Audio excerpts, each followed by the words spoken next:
And talking through that, I'm going to illustrate what we're up to and do our normal roll call before moving into the work teams. Okay, so to formally begin our call, we have our agenda slides as shared earlier today. The first part of the slides is our usual antitrust policy notice slide. In a nutshell. Do you want me to share it? Oh, sure. That'd be great. Easier. So for those of you who've just dialed in, I'm using my iPad on this call, and I've been unable to share my slides direct from this. I'm in the middle of a business trip. Kind of a crazy one, actually. We're going we're going from yesterday Shanghai for dinner, today Korea for a workshop, and tomorrow Tokyo for yet another workshop. So it's been quite an interesting day or two. Alexios, thanks for sharing the slides. That's absolutely perfect. So if we can go to slide 2, antitrust policy notice. Thank you. So this is our normal antitrust policy notice slide. In a nutshell, we're highlighting that the Linux Foundation has an antitrust policy at this URL on the website. And if you've got any questions about the antitrust policy, you can talk with your counsel, or if you're a member of the Linux Foundation, with our specialized counsel who assists on matters like this. In a nutshell, we make sure that we have a nice, tidy agenda. We have clear and public mechanisms, and we are able to answer queries whenever there are any. Diving into our call itself, if we can go to slide 3.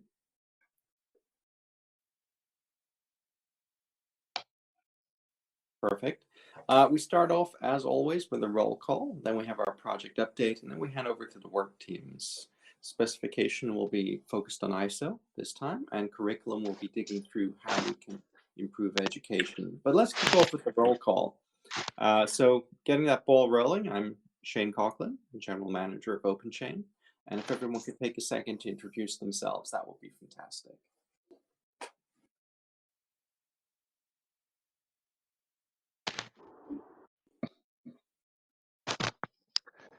Shall I kick off? So Andrew Katz here from Allcrofts and Allcrow. So we're a member of the partner network, and I'm involved in a number of aspects of advising on OpenChain with clients, and I've also done various things like producing the template OpenChain policy.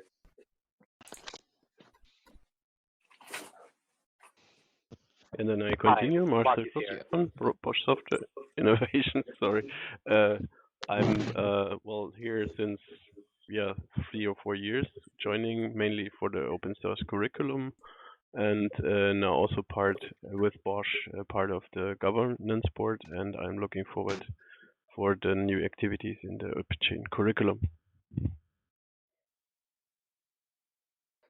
Hi, I'm Balakrishna. I'm also from Bosch. I and Marcel, we all work together on the similar topic of open source compliance in Bosch. And recently I volunteered with OpenChain for curriculum topic. Hi, this is Marcel, but not from Bosch. I'm from PwC Germany, and I'm responsible for open source management services and third-party attestation here in Germany and throughout a PwC network for our clients. Hey, this is Gary O'Neill, source auditor. We do consulting around open source compliance, member of the conformance subgroup, and also one of the OpenChain partners.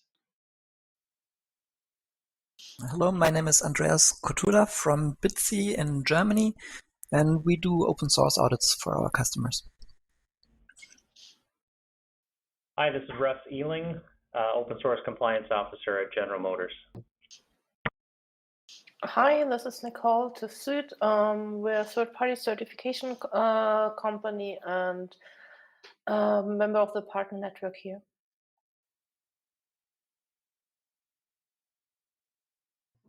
You got Jeff Lush, no company, just a general interest in open source compliance. Hi, this is Klaus Berler. Yeah, go ahead. Hi, this is Klaus Berler. I work as independent consultant in the area of OpenChain, and I'm very interested in the approach in the training area.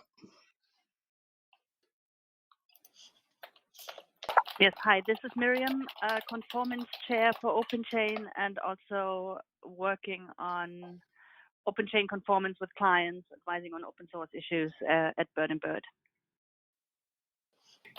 Okay, I'm Anthony, the Director of Third-Party IP at ARM, and also representing ARM, the board, platinum board member for OpenChain.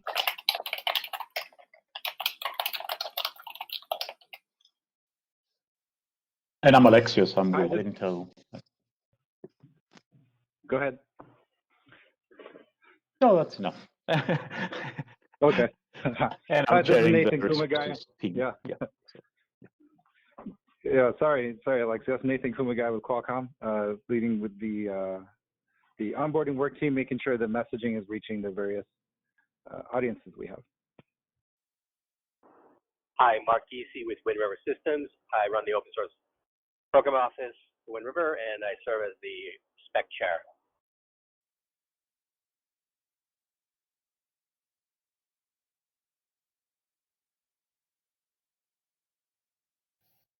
And hi, this is Ron Lindgren from Foss ID in Boston, Massachusetts, responsible for North America. All righty. Is that everyone, or do we have any other person on the call? Okay, seems like that's everyone. So we jump, I think, 2 slides ahead to project update. Maybe 1 slide ahead.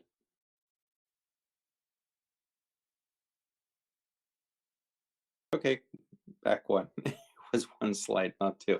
Perfect, thank you. So cherry picking news a bit. We've had a lot of activity, I'd say as usual, perhaps with a slightly increased cadence. The biggest news in the last couple of days has been that LG Electronics and Fujitsu have announced their conformance with OpenChain 2.0, which is pretty cool. These are, of course, very significant companies in our ecosystem. LG Electronics has been involved for a very long time, and they've built out our Korean activities. In fact, just today in Seoul, where I am right now, we had a fantastic, I think it was our 4th meeting of the Korean Workgroup at Korean Telecom, and they've already locked down in this workgroup the schedule for 2020, 1 meeting every quarter. Fujitsu is a board member of OpenChain. They've been a huge supporter and advocate of our work in Japan and beyond. And the activity of both of these companies becoming OpenChain 2 conformant has been really useful in helping set the tone for what we'll be doing next year with ISO. Just as a reminder, if people are OpenChain 2.0 conformant, they will also meet the requirements of our forthcoming ISO standard, which is functionally identical, just reformatted for ISO. And a few clarifications on language, which do not affect the requirements. We've released a health tech case study featuring Interneuron in the United Kingdom. This is interesting because it's around the NHS, British National Health Service, deployments of technology, which are very significant, and they've been an early adopter and supporter of open source. The case study really illustrates what they're up to. We've expanded our supplier education information. The supplier education leaflet is now in simplified traditional Chinese, English, and Japanese. And we just heard from Korea that they're working on the Korean version, which will be out very soon.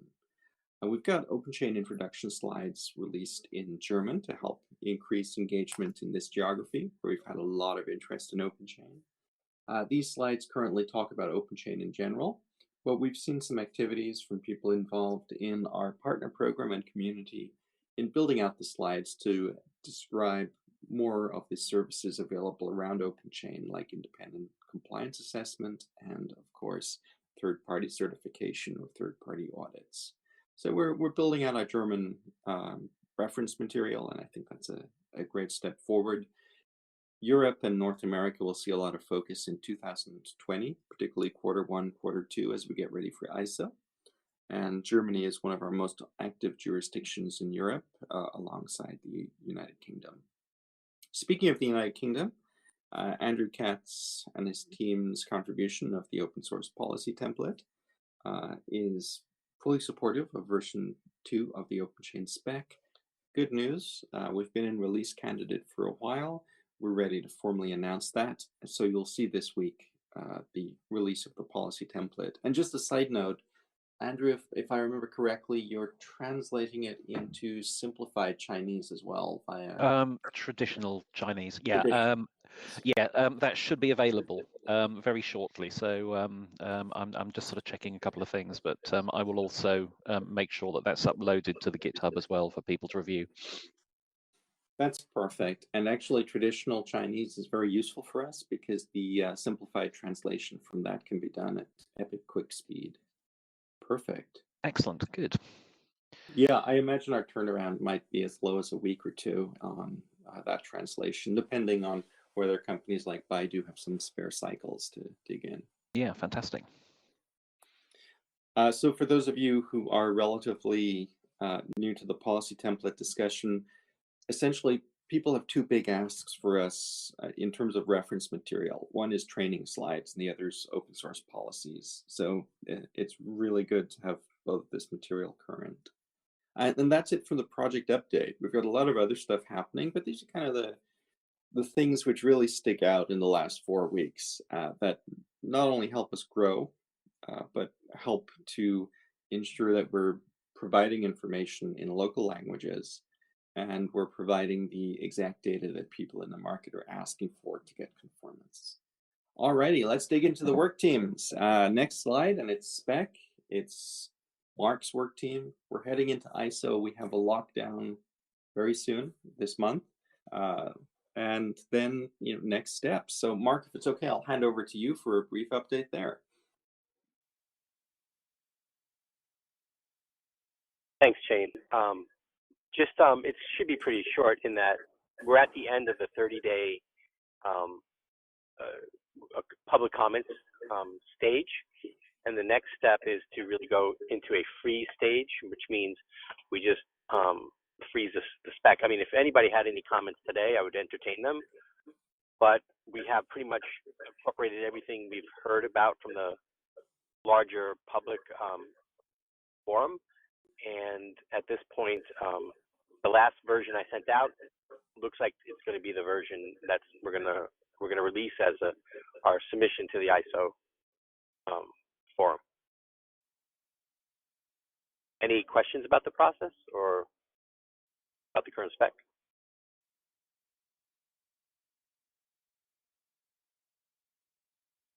Okay, so we anticipate what happens is after we close this public comment stage, we're going to go into a freeze stage. I mean, it just lets the spec sit out there for 14 days, let everybody see what's coming, and roughly around around mid-December, it will officially be done. That's all I have. That's tremendous. This is it. We're finally there. There were no comments. We're done. Effectively, spec is going into ISO. I mean, there's a few more days, but this is the last call.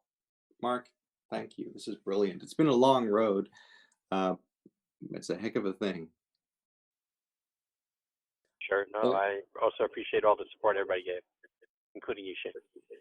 I'm gonna ambush you right away and just ask, can I do an email interview with you about how the spec was developed? I'm thinking a short interview, just some back and forth questions, but something that we can put out there shortly after the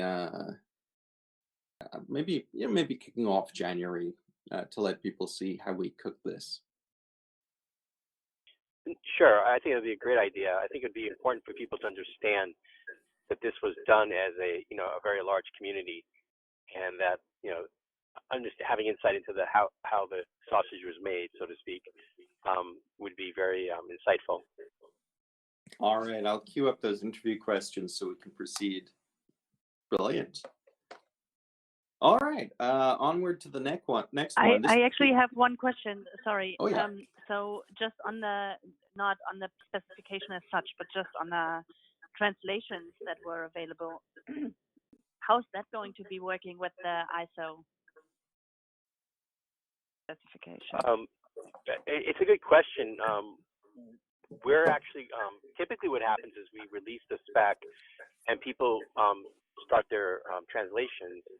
I guess there might be a need to wait. I don't know, Shane, this is probably a question for you more, for the ISO committee to come back to us before we start translations? Yeah. Yes. Can we just translate that? I mean, can we just translate an ISO standard into other languages? Yeah. Well, we don't know if it's going to change, right? Or we'll get any other additional feedback from the ISO group. I don't know actually the answer to that. So the short. I guess Miriam's question is, even if it's accepted, can we just go ahead and make the translation, Yeah, exactly. or do we have another procedure sort of through ISO certification to get the translated versions also certified?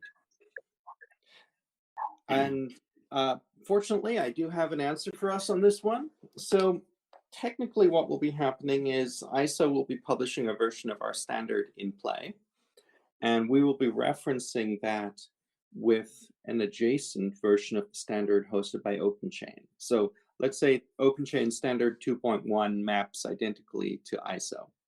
So technically what we'll be translating will be OpenChain 2.1. So it'll be like the ISO project, the OpenChain project has its translation which maps exactly onto ISO, and here are the OpenChain project's translations. And in this process, we don't need an additional approval or an additional layer of complexity. So in a nutshell, then, we will be able to translate and it will still map to the ISO standard. So we'll be able to go ahead, though we probably will be turning up the nuance in our translation. So our current method has been someone translates and we have a secondary eye on it.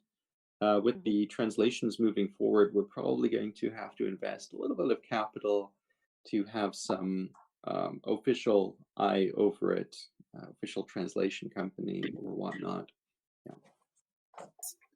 Actually, Shane, if we have already translations, right, it might be helpful to also submit them to ISO, right? Because ISO, what it does is once a standard is published, then it forwards it to all national bodies and asks, can you translate it, please, to your language or something like that.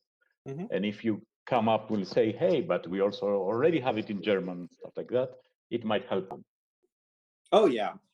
Oh, no, absolutely. And Joint Development Foundation, as it builds out its relationships in ISO, will be the key for that interaction for us. But yeah, I mean, we're actively going to support engagement as much as possible with the country offices.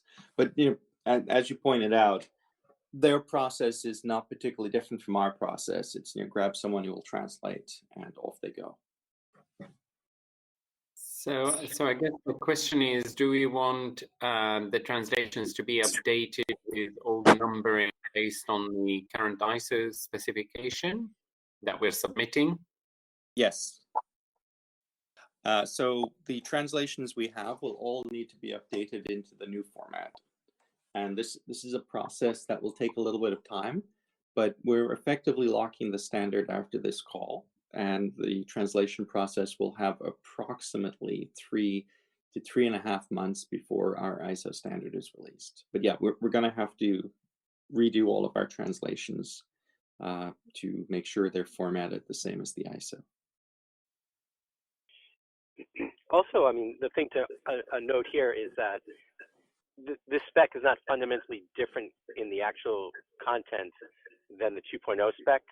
Obviously, there's new formatting and some very minor changes made, So I think the translation largely would be an exercise in reformatting, largely. Yeah, I was actually indeed mostly interested if there were any like legal restrictions on translating an ISO standard, just outside of the general process, you know, like we did before, which doesn't seem to be the case. So I'm happy with the answers. Yeah, I mean, for the project itself, and I mean, it's a great question. For the project itself, the main thing is to ensure that we have localization available for ISO, and our current timescale puts us in ISO probably in the first half of April. So we have about a 3.5 to 4 month window to get this done. And I'll be taking active charge in pushing that as soon as the standard is formally ready. Today was the last time when we could mess around with it in practice. So in essence, I'll be going ahead and putting in place the translation process before the end of this month. Alrighty, that's it. Unless there's any other questions, we move on to the curriculum where we've got some education chit chat to go because we're looking at OpenChain training online. Alrighty, so next slide and curriculum it is. Handing over, if it's okay, Alexius, to you to chair as curriculum work team lead. Sure, yeah. So, you know that the resources repository, or we are collecting lots of stuff that people graciously contribute to us. And a couple of hours ago, we had another contribution by Carlo, legal training that he used in a conference. And I listened to that and I asked him if he could make it available under CC0, and he did. Until now, the information that we keep in the resources is slides and checklists, and which basically we have thought of that as raw material that can be used by organizations or companies or whoever else in order to build their own exact training course, right? And from the online discussion this last couple of weeks, we saw that there is interest in actually developing a complete course instead of having just the raw materials for others to develop courses, right? So let's kick off this discussion. We have definitely in the call Klaus and Marcel who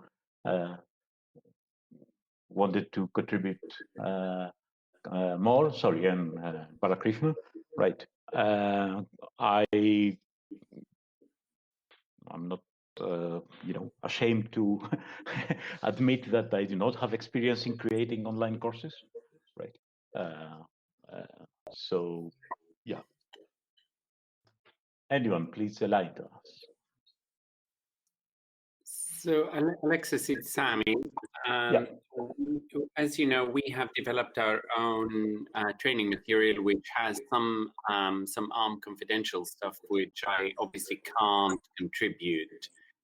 But I would be happy to show you a demo, to share a demo with those who are interested in developing something as to the approach that we have taken. And to share sort of, we split it into 4 modules, and to just get ideas to develop something similar that can become a standard for OpenChain using our existing OpenChain material. Thank you, that's great. And for people who were not involved from the beginning, Sami's materials was the initial thing that started the whole thing about the curriculum, right? Based on the training that ARM had internally. Yeah, and as I said, we've taken it a step further that we're not just doing it as a taught session. We're doing it as an online one now.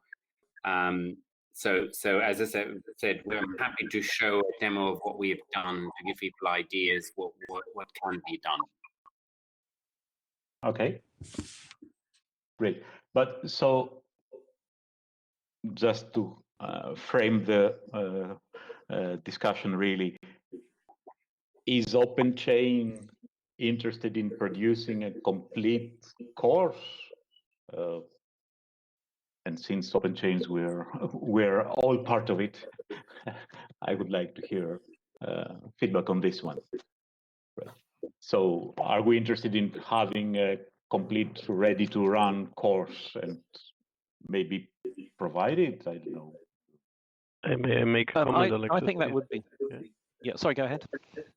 Yeah, so because we have within Bosch we have a lot of different units, as we are a huge company, and I think Sami is right, because you have a lot of internal material that you would not share because it's confidential. But what I learned when we did those trainings for the last 2 years is that at least there's a bottom line, there's a common fundamental portion where I said, okay, yeah, every time I do the training for another unit, it's again the same stuff. And I guess if you ask, well, would it make sense to have a common course for everyone? Then I would say yes, but it should be potentially limited to the fundamentals that are should be equal to every one of our employees in their roles. That's just my comment. Please, please note that there is already from the Linux Foundation the online course Compliance Basics for Developers. I think that's for 1 hour, and that's an online training. Mikhail, is that a paid for course, or is that a free? No, it's free. I think you only need to register at the Linux Foundation training platform. And we recommend it for people who would like to know more about fossology usage. I think Compliance Basic for Developers is a good entry point for if it's about not compliance experts, but as said, like software developers or all others. It's, I think, for 60 minutes. I'm not sure. Maybe Shane, you know more about it. Yeah, so the Compliance Basics for Developers is a free online course that just helps bring developers up to speed. And conceptually, it maps to the point in the existing OpenChain reference slides where we say, train your developers. And this is one option for training them. Could we integrate more closely with OpenChain and cross-reference? Absolutely, yes. Is the course big enough to address all of the information in the current OpenChain reference material? Probably not. And this is where we might really benefit from collaborating with, for example, Sami and his team. The main question, I suppose, in play is, does OpenChain as a community want to take the, I was going to say burden, but the potential weight of creating that online training course, as Alexios flagged? We'd have to do a bit of tying into existing available online training, and we'd also have to produce some bridging material. Yeah, I personally think it is worthwhile the exercise, because what I think we will find is that for organizations, they most likely require their developers or those who are involved in their compliance to do the basic ones provided by OpenChain. And then in addition, they might choose to have add-on compulsory training that is specifically targeted towards their own internal processes, etc. Yeah. So I think it will help organizations accomplish the training mission by providing them an off-the-shelf solution. Just a thought here. I mean, to address, we would end up with two potentials there. Like, I mean, you'd have your proprietary in-house training that was tailored to your own policies, processes, whatever, and then potentially a generic one. What if we just put together like one step further than a framework, where it was framework plus some boilerplate text where they could add their own whatever corner cases that were unique to their own organizations, scenarios that might cover that. Hi, I have one point to add here. I'm sorry if I interrupted. There's also this one more Linux Foundation training 291, that is open source management and strategy. So when we were reviewing the OpenChain reference material, probably if we could split it and put the respective halves into OpenChain training 191, that is compliance basics for developers, and rest respective half to the open source management and strategy, that is Linux Foundation 291. I think those two trainings would suffice, right? Because both of them have good enough content, and merging the OpenChain topics within those things would make an extraordinary training itself. Hi, this is Klaus speaking. I would like to mention that I know the LF e-learning trainings quite well. So I was selling those trainings through last 3 years. And so from the content, it's very good possible to create a video-based training or an audio-based training. I personally think best would be to have a video-based training to make it most effective, and it's a good opportunity to include person as a guide or a speaker who guides through the training topics. The OpenChain curriculum, as it's published now, is great and helpful material to dive into the topics.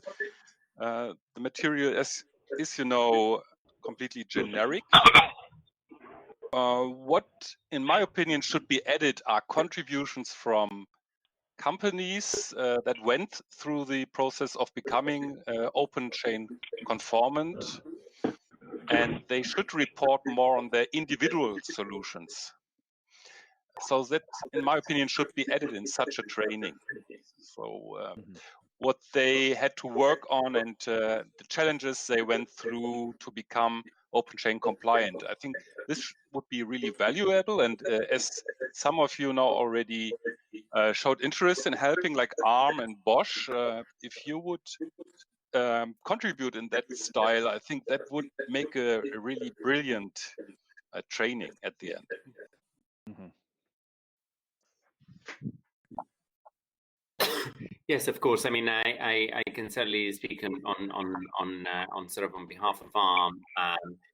It's interesting, Klaus, that we did a poll of our developers to ask them what type of training they would like, and they were given the video, audio, or just sort of a click through.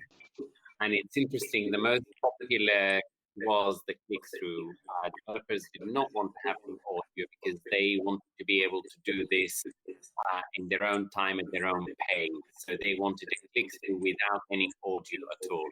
But that, I don't know whether ARM is unique in that respect, but we did have a pool of a large selection from across the organization, and the preference was to do it that way.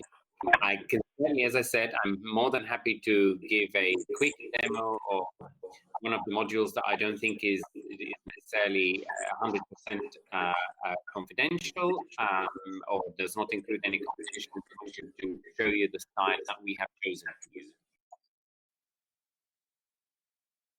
That would be great. This is Andrew here. There's one thing that I could mention is that as part of the OpenChain policy template that I've produced, there's a couple of tabs on there that relate to training. One of them is tab 5, which basically lists a whole bunch of different roles within the organization. So that's things like junior software developer, senior software developer, external counsel, open source compliance board member, etc., etc.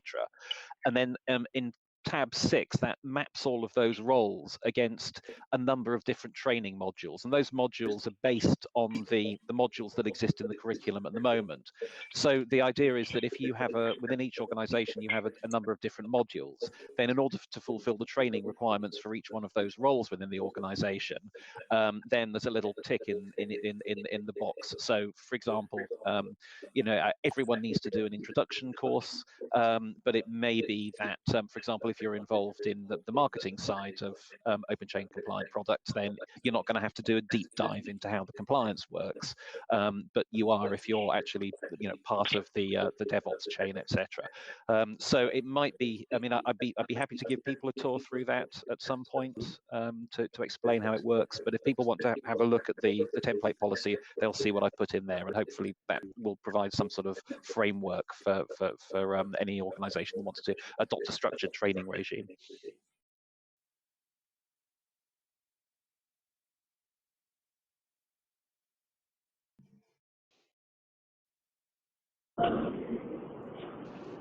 So just a thought on that audience selection. One of the surprises that was encountered in doing audience selection for our training is that there was a surprising level of interest in sales and marketing regarding how open source worked, how the policies read on it. Not potentially more interest from sales and marketing than from engineering. So I suppose different organizations would have different audience selection criteria, but it certainly there's room to think that there would be some that would be more of interest than others. So it's interesting. I mean, and again, in our organization, actually, most employees who had to take the compulsory training chosen to do all 4 modules rather than say, well, this doesn't really apply to me. So in the end, we rolled it out. All those who had to do the training with all 4 modules. Because I think they wanted to get an idea as to, okay, so as a compliance officer, what is their role? The developer wanted to understand, so what do they do exactly when they ask me to provide this or provide that? How are they using that information? Yeah, that's in the direction that we started when we just thought about the roles. So what are the daily use cases they would have with open source, and try to answer then specific questions that they would meet in exactly those situations, in the scenarios.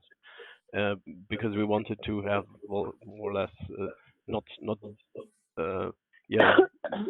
bore them with unnecessary information, but that we really provide the information that they need in their daily work.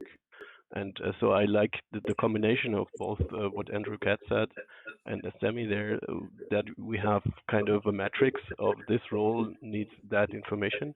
And this is where I got stuck when I saw this, what Balakrishna said with the Linux Foundation, when I looked at it and said, okay, and now what is this exactly in OpenChain? And I try to make this mapping, and so I would like to have a more deep dive into this. So first of all, a little bit more structure in less or whatever, structuring the material, and then also mapping that to the roles, like Andrew Katz has already presented. And then the other question is, okay, for what reason do those roles need that information?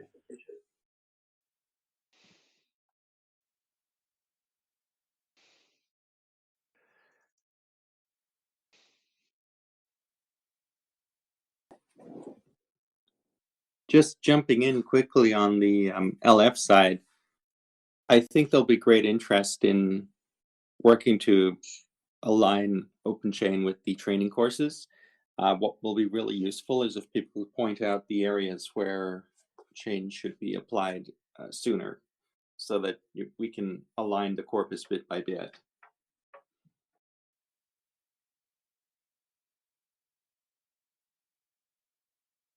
So would it be sensible to establish a separate training working group to discuss how this can best be implemented? I think that would be great if people are willing. We've got automotive, we've got tooling. A training work group would fit naturally into our expanding portfolio of activities. Alexius, what do you think? Would you be willing to help with that as well? I'm willing, but as I said, I'm not that experienced. I mean, I know SCORM and stuff like that, but I mean, from the technical part of creating e-learning materials, but I've never done it. And I'm sure there are more people who definitely know more than me. So yeah, I'm definitely willing to participate, but if anybody else wants to lead this effort, please, no problem for me. All right, we're looking for a chair of the education work group. Is anyone willing to jump up for that?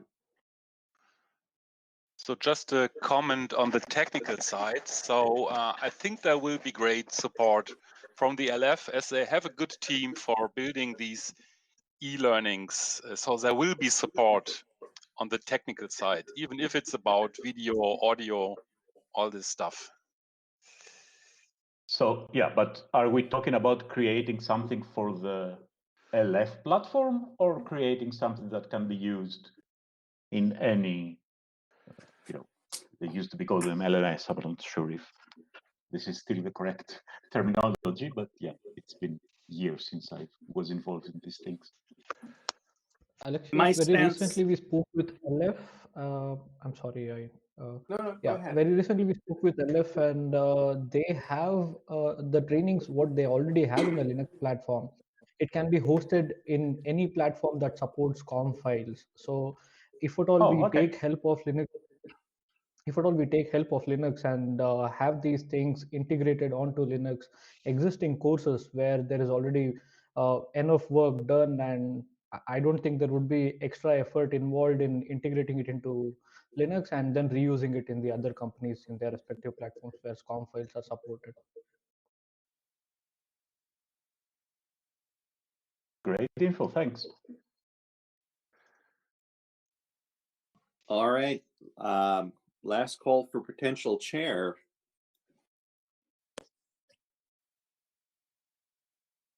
You can all think about it and come back. We do not go away, don't worry. We'll be swinging back until someone caves.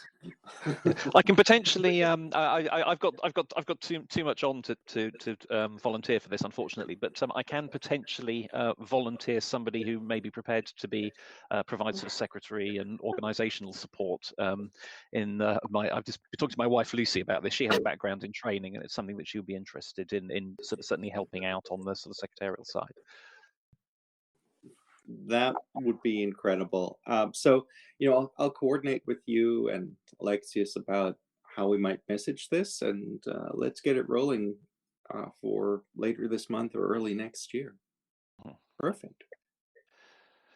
And I assume there will be an email about it, and people will be, yeah. Please come forward and join and all this stuff. Yeah. Sammy, I think you had a note. Yeah, sorry, I was just going to say, as I said, I'm more than happy to contribute to it. I don't think I can take it on as a chair, but I would be more than happy to spend some time and effort joining the group and providing input. Right. Nope, makes a lot of sense. Thank you very much. I guess we might be running into any other business now. So we've got a new global work group. Thank you all. Education is happening. As we wrap up our call, is there any other business that people would like to cover?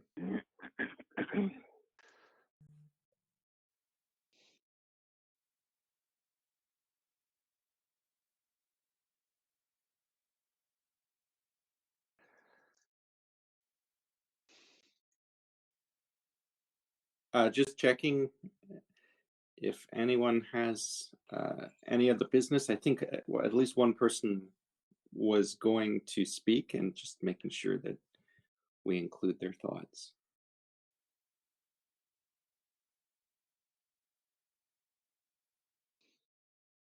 Alrighty. In that case, we are wrapping up. Thank you, everyone. For those of you in the United States, have a great day. For those of you in Europe, have a great afternoon. And for those of you in the Far East, go to bed before 3 a.m. because it's nearly there.